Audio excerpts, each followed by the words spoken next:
Hello everyone, आज हम पढ़ेंगे एंटी लॉगरिथम। एंटी लॉगरिथम क्या होता है? If a logarithm value of a number is given then it is called the antilogarithm of that number. Means किसी संख्या का एंटी लॉग वह संख्या है जिसका लॉग दी हुई संख्या है, यानी किसी लॉग से संबंधित संगत संख्या जो है वो एंटी लॉग कहलाती है। फॉर एग्ज़ाम्पल हमारे पास में है लॉग 0.03624। इसकी वैल्यू किसके बराबर है? बार 2.5592। तो एंटी लॉग हमें इसका निकालना है। तो एंटी लॉग मतलब ये जो एंटी लॉग वैल्यू है बार 2.5592, तो हम इसका एंटी लॉग देखेंगे, ये किसके बराबर हो जाएगा? 0.03624। ठीक है, तो ये हो गया आपका कि किसी संख्या का एंटी लॉग वह संख्या है जिसका लॉग दी हुई संख्या है। जैसे यहाँ पर ये हमने आपको इसके बताया। इफ़ इसके लिए और इसे हम क्लियर करते हैं कि if a logarithm value of a number is given then it is called the antilogarithm of that number. From the given logarithm value, the anti-logarithm value of the mantissa is find out from the anti-log table, and the position decimal point is determined with the help of the characteristic of the value। हम anti-log table में से उसकी value देखते हैं और इसके अंदर की पॉइंट कहाँ पर लगाएंगे हम कैरेक्टरिस्टिक वैल्यू देखते हैं क्या है और उसके बाद में हम उसके पॉइंट लगाएंगे। इसके लिए जो नियम है, दो नियम है, वो बताते हैं आपको। First is if the characteristic of the log value is positive से n, then the position of decimal is determined by adding 1 to it, n+1। ठीक है, कि अगर आपके कैरेक्टरिस्टिक की वैल्यू पॉजिटिव है तो जो पॉइंट लगेगा आपका जो है वो कहाँ पर लगेगा? n+1, एक ज़्यादा उसको उसके बाद लगाएंगे, means n+1।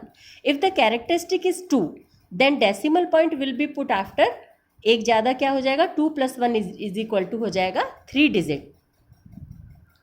Similarly if the characteristic is 0 then decimal will be put after 0 + 1 यानी 1 डिजिट। सेकंड जो इसका नियम है वो क्या है? If the characteristic is negative then after decimal n-1 zeros are put before first non-zero digit। For example if characteristic is bar 2 then 2-1, एक कम कर देंगे। अगर नेगेटिव वैल्यू है कैरेक्टरिस्टिक की तो आपके क्या होगा? n-1, एक वैल्यू कम हो जाएगी। सो बार 2 है तो क्या हो जाएगा? 2-1 is equal to 1। That is 1 0 will be put in between decimal point and first non zero digit. Similarly if characteristic is bar 1 then 1-1 is equal to 0। That is no zero will be put between decimal and first non-zero digit। Clear? Example हम एक और लेते हैं। If log x is equal to 0.7404 then find the value of x की value निकालनी है। तो हम क्या करेंगे? इसकी एंटी लॉग वैल्यू देखेंगे पहले 0.74 की 0 पे और 4 पे डिफरेंस देखेंगे कि कितना है। तो ये हम एंटी लॉग टेबल से देखते हैं। तो anti log value of 0.7404 is 5500। ठीक है, अब 5500 है तो आप इसमें पॉइंट किसके बाद में लगाओगे? हम कैरेक्टरिस्टिक वैल्यू देखते हैं। यहाँ कैरेक्टरिस्टिक वैल्यू कितनी है? 0 है तो आपके डेसिमल कहाँ पर लिखिएगा? The characteristic value of log x is equal to 0, thus decimal will be put after 0 + 1 is equal to 1 digit. एक डिजिट के बाद में लगेगा, मतलब x की वैल्यू कितनी हो गई? एक 5500 था तो एक के बाद लगेगा तो 5.500 हो गई। इस तरह से हम क्या करते हैं? एंटी लॉग टेबल में से वैल्यू देख करके और देखते हैं कैरेक्टरिस्टिक की वैल्यू क्या है और उसके अकॉर्डिंगली हम 0 पुट करते हैं। जैसे कि हम छोटा सा इसमें एक एग्जांपल लेते हैं कि आपके पास में ये एक न्यूमेरिकल है कि निम्न का लघुगणक ज्ञात कीजिए। ठीक है, एंटी लॉग वैल्यू आपको निकालनी है 0.5386 की। तो हम क्या करेंगे? प्रति लघुगणक सारणी से यानी एंटी लॉग टेबल से 0.53 के सामने, ठीक है, तथा 8 के नीचे लिखी हुई संख्या को देखते हैं कितने हैं। 0.53 के सामने 8 के नीचे देखते हैं तो वो 3451 है। ठीक है, इसके बाद में क्या है कि हम 6 डिफरेंस जो है 6 पे वैल्यू देखते हैं, मीन्स चौथे अंक 6 के लिए माध्य अंतर में लिखी संख्या देखते हैं, वो 5 है। यानी 0.53 का 8 पे वैल्यू देखते हैं और 6 पे डिफरेंस देखते हैं। तो ये कितना आ गया? 3451 और 5 ही आ गया, इनको हमने ऐड कर दिया तो ये 3456 वैल्यू हो गई। ठीक है, अब हमें लगाना है पॉइंट कहाँ पे लगाओगे, क्योंकि यहाँ पर आपके देखिए कैरेक्टरिस्टिक वैल्यू 0 है, क्योंकि पूर्णांक 0 है तो आपका जो क्या हो जाएगा 0 + 1 हो जाएगा, यानी 1 के बाद में लगेगा। यानी ये जो वैल्यू आपके 3, 4, 5, 6 है, यहाँ पर 1 के बाद कैरेक्टरिस्टिक वैल्यू हमने यहाँ पर देखी, इसके अंदर 0 है तो 0 + 1 1 के बाद में आपको डिजिट लगाना है, तो 3 के बाद में आ जाएगा। तो एंटी लॉग इसकी जो वैल्यू कितनी हो जाएगी 0.5386 की, 1 के बाद में लगाओगे तो 3.456 इसकी वैल्यू हो जाएगी। तो इस तरह से हम एंटी लॉग टेबल से वैल्यू देख करके और इनको सॉल्व करते हैं। ठीक है, अब ये है कि एंटी लॉग टेबल जो है हमारे कहाँ कहाँ पर काम आती है। Use of anti logarithm and logarithm in calculations, जितने भी बड़े बड़े गुणा भाग होते हैं वहाँ पर हम उनको इजीली सॉल्व करने के लिए इनको एंटी लॉग टेबल को काम में लेते हैं। जैसे सबसे पहले हम देखते हैं गुणा करना। गुणा करने में हम कैसे काम में लेते हैं कि जिन संख्याओं का गुणा करना होता है उन संख्याओं के लॉग निकालकर उन्हें जोड़ लेते हैं और योग का एंटी लॉग निकाल लेते हैं। जैसे एग्जाम्पल हमने लिया, हमारे पास में वैल्यू है 7.2 × 8.3 × 0.94। लॉग टेबल से इसके हमें मान निकालना है, तो हम क्या करेंगे, इन सबको y के बराबर मान लिया हमने कि y = 7.2 × 8.3 × 0.94 है। तो अब हम इसका लॉग लेंगे, तो log y = क्या होगा, इन सब का लॉग हो गया, तो log 7.2 + log 8.3 + log 0.94। अब y = क्या हो जाएगा, एंटी लॉग इन सब का, तो एंटी लॉग ब्रैकेट में हमने लिख दिया log 7.2 + log 8.3 + log 0.94। क्लियर। अब हम क्या करेंगे, y = एंटी लॉग, हम लॉग टेबल से log 7.2 की वैल्यू देखेंगे। 7.2 की वैल्यू कितनी हो गई 0.8573।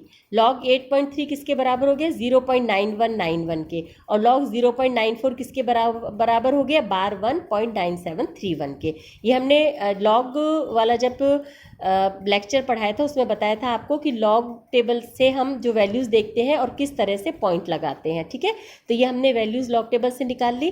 तो ये y = हमारे पास में हो गया एंटी लॉग, और इनको हमने सॉल्व कर दिया, इन दोनों को जोड़ा, ये = इसके बराबर हो गया, बार 1 ये है तो ये -1 हो गया प्लस 0.9731, इसको सॉल्व कर दिया तो y = एंटी लॉग 1.7495 आ गया। ठीक है, एंटी लॉग 1.7495 है, तो हम क्या करेंगे, अब इसका एंटी लॉग टेबल में वैल्यू देखेंगे। तो ये अभी जो आपको सिखाया था वैल्यू देखना कि 0.74 का 9 पे वैल्यू देखेंगे क्या है, और 5 पे जो डिफरेंस है उसको जोड़ देंगे।